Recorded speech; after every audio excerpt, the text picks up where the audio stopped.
అంతస్తులు భవనాలు అన్నీ కలిగి ఉంటున్నాం కాదు. ఏసైనా కలిగిన నరుడు ధన్యుడు.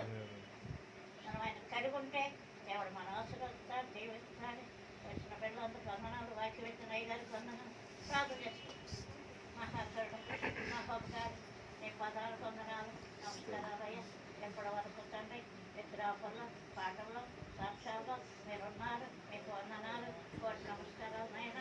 ఇప్పటి వరకు దోషంగా ఇచ్చిన మాటలన్నీ నాయన మేము తిరిగి జన్మించి పరిశుద్ధాత్మక నింపబడి నీ బిడ్డలుగా, నీ సొత్తుగా, నీ కుమారులుగా, నీ కుమార్తెలుగా మేము బ్రతుకున్నట్లు సహాయం చేసి, ఎందుకంటే నువ్వు వచ్చే రాకడ వచ్చింది. రైతు జనాలు ఉన్నాం, అపాయకర కాలంలో ఉన్నాం. పాపం ఎక్కువైపోయింది, శ్రమ ఎక్కువైపోయింది, శోధనలు ఎక్కువైపోయినాయి.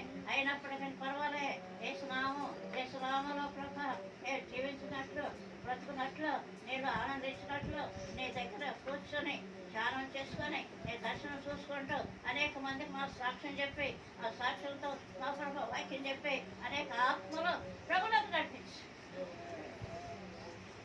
అప్పుడు ప్రభు ఆశీర్వదిస్తాడు.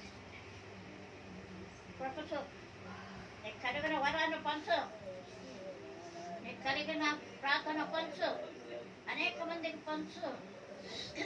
అప్పుడు నీ ఆత్మ వెలిగించుకో, మరొక దీపం వెలిగించు.